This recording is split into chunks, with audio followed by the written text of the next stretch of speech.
It is not Egyptology because the name of the civilization was not Egypt. It's a Greek word, Egyptos. It comes from a contraction that they Hegepetos. Hegepetos comes from the term, ancient Commission term, Het Ka Ptah. And here he is pointing to it at Memphis. When we go there, we'll see it in the Stele of Apis, 200 BC. The Greeks themselves wrote this. Het is place, Ka, I could give you a 3-hour lecture on Ka. Many, many people have written books on it, and many, many people have got it absolutely wrong. It is the astral body. When Khnum, the sacred potter, creates us, he creates two. The Ka, the physical body, and the Ka, which is the... Hakim actually defined it as physical projection of the soul. Okay? Ptah, another thing we could go on forever, but it's a letter. So we just say for now a creator God, or a principle. So what is this saying? It is saying this is the place where Ptah manifested. That's all. And that was only Memphis, Muhammad's hometown, which in the ancient term was Menefer, which can be translated as degeneration of harmony or the harmony of fertility. Both are correct. So, we say it's only one site. What was the country? Kemet. Only written, of course, as we know, glyphs are only written in consonants. The vowels are hidden, like in Hebrew. Exactly the same. But I spell it K-H-E-M-I-T. No, it's just me. You can spell it K-E-M-I-T, K-E-M-E-T. It's okay. It's the pronunciation that Hakim said was so much more important. The sound, not the spelling.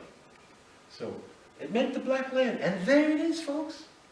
We'll see it in the fields, really. When Satyan Raja asked Hakim in 2008, where does Kemet come from? Oh, it is written. And more than that, it was passed down orally. So that's it. And this place signed ahead. Always means place. Village, town, city. So, of course, one of the ancient Arabic terms for Egypt is alchemy. That's where the word alchemy comes from. What alchemy was the arts and sciences of ancient Kemet. So, we say we don't teach Egyptology. Of course, we teach chematology. And that's what it is. But Egyptology is our foundation. So, the basic teachings he gave us. So, to set up a principle, we have a foundation. And the foundations of chematology are the 5 stages of the sun. The movement the sun makes daily across the sky also represents stages in our consciousness development and stages in prehistory. So, let's do the 5 stages quickly. Khepri, scarab beetle, known as the driller. Why? We'll explain. It represents the dawn, the beginning of consciousness. It's coming up. Why it's called the driller? The scarab beetle, which is hermaphrodite, both male and female.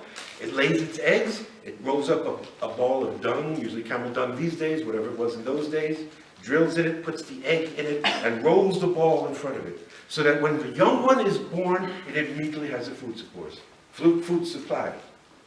What's waste for one is food for another. That's the law of nature. So, they saw it as the driller. But more important, in pushing the little ball of dung in front of it, they saw it like grazing the ball of sun in the morning, at dawn. So it's a symbol of dawn, the first phase. Second is Ra. Well, we say, oh, isn't Ra the sun god? We say, no, thanks for playing. No, Ra is only 1/5 of this understanding. Ra is the sun at noon, called the stubborn. To the ancient Cometians was not a donkey, but the ram. That was a stubborn animal. So the first image of Ra was the ram. Later, it's usurped. But I can't get into that. It's the second lecture. But we'll talk about it on the boat. I can actually do a modified from light into darkness on the boat. So the ram stubborn, it's the sun at noon, the heat of the sun at noon. Also Sekhmet represents the same thing, the heat of the sun at noon. Third stage, pronounced It is what was Heliopolis. It was the city of is depicted by a mature man with a staff. Again, this is patriarchal. A mature man with a staff means the wise. It means at this stage of development, we're developing an understanding. Again, Ra represents adolescent consciousness. That's why it's stubborn. Teenagers. Before Adam, we've all been one. They think we know everything. So that's stubborn. So the mature man is the wise. Achieved now, he's gone into some maturity in life, has developed some wisdom, and it's the sun in early afternoon. Now, we come to my favorite time, Aten, or Iten.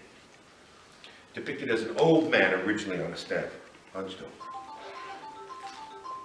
Later depicted as a sun with 3 rays in the Ankh.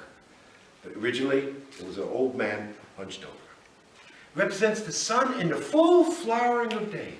In the 8th afternoon, when it's the most beautiful time, going to twilight. And it represents the time of full flowering of consciousness. So we're saying there was a time when just about everyone was enlightened. Not just Jesus, not just Buddha, not just Muhammad. Everybody had a degree of enlightenment. And this is when the pyramids were built. Last is Amen, or Imen.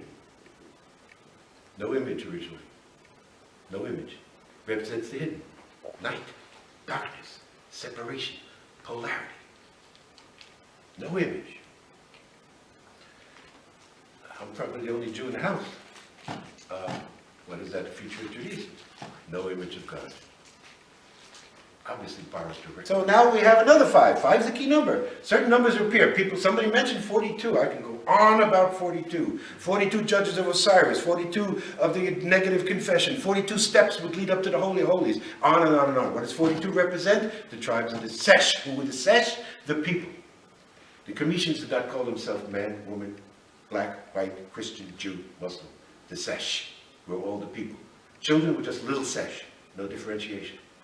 So, the idea was we're all moving together. So number 5 also appears a lot. 5. Anybody know how that approaches in this country? What is 5 in this country? What happens 5 times a day here? Prayer. It's based on the 5 stages of the sun. Obviously gotten wrong because they wake you up 3 o'clock in the morning. There's no stage of the sun. It should be dawn. First should be dawn, then noon, early afternoon, late afternoon, and evening. And originally in Judaism, they prayed 5 times a day. Now they only pray 3 times a day. In Judaism, the highest holy day of the year is known as Yom Kippur, the Day of Atonement. They pray 5 times a day. So we have the 5 houses, the second foundation teaching. We get the cycles, 5 stages of the sun, now the 5 houses. Per is house. First is per-ah, known as the high house. It's the origin of the word phadeo in Greek. And it was the woman's house. And there's the glyph at Dindara, and unfortunately you guys can't see it anymore because it's on a roof which is off limits because somebody fell off in 2004. So, we now stop and we say, in opposition to Egyptology, without insulting any of our colleagues, there never were any male pharaohs. No such thing. There never were any male pharaohs. So what you're looking at, what Egyptology is, according to Hakim and I, is Greco-Roman mythology. The Greeks came in as a patriarchal culture. All they see was fathers and sons. All they see is kings. The guy on the wall, he must be the king. And the other guy following him must be his son. There's your dynasties, there's Manetho, there's Herodotus, there's all of that. Interpreting this matriarchal culture from a patriarchal point of view.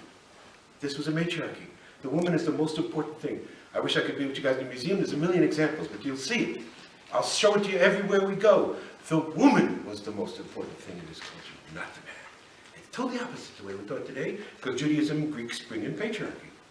So, the per-ah was the woman. Nefertiti was per-ah, not Akhenaten. Nefertari was per-ah, not Ramses II. Second, we have what's called a per-ka. We talked about the ka being the physical projection of the spirit. Personality, etheric or astral body. The per-ka is where the ka and the chat, you put a T ending to make it the body. Remember he said nederchat, which Hakim translated as organs of the God. Or the body. Chat is the body. When you put a T on the ka, it becomes the physical. So that's where you put the body. That is the tomb. Per-ka is the tomb. Per-ba, Yosef is mentioned, ba is spirit or soul. We prefer spirit to soul. That's the second book. But per-as, the house of the soul, that's the temple. What do you do in the temple? You go to raise consciousness by praying, by chanting. What we did in the temple, what we did in the pyramid today was we made in the temple. We have turned, well, I have to get to the next one to go back, but we have turned pyramids into temples. Because we go in and we chant, we meditate, and we raise our consciousness. That's what they did. And there's the per-neter, and there's the per-ba. We'll show them on the walls when we see them. Now, this is great. In 1999, Hakim had only given me 4. So I have this on video, you all can see this. We're out at Dashur, where we were today. We're sitting down, and Hakim wants to go over the 5 pers with me. He goes, okay, per-ka, per-ba, per netter, and he goes, I said, Stephen, I said, Papa, you never told me. Maybe it's the hidden one. And he laughed. We found it on that trip at Edfu. The per word. The house of the wise men. In commissioning, word was great. Word was great. So a master or a great teacher would call the word. I always called Hakim my word. So, that's the house of the wise men. This was a section of the temple, and we could see this at Edfu, but we're not going to Edfu. But there's other places that show that there were certain sections of the Perba, the temple, that were the teaching area. Where the esoteric wisdom, the glyphs there, the special glyphs, hidden away from only but the high priests, the high initiates. So that's that's the first university. That's where it began, in the temples of Egypt. Last is the most important misunderstanding, per netter. Netter, Papa would say. House of the Netter, pyramid. Now, we got this wrong originally, and people came down on my case, because Hakim would say nature is the Greek word. So per netter came nature. And somebody, of course, Greek speakers would say to me, no, physis is nature in Greek, where we get physics. Okay. But the Greeks came in and pronounced netter, nature. In fact, Budge wrote it that way, nature. The Latins, Romans coming in behind them, saw that nature, natura, nature. That's where nature comes from. So it is the house of nature. Aspect of creation, divine principle sense is what netter means. Netter does not mean God in Commissions. It is a divine principle. Hakim blessed us with his teaching that we are innately born with 360 senses.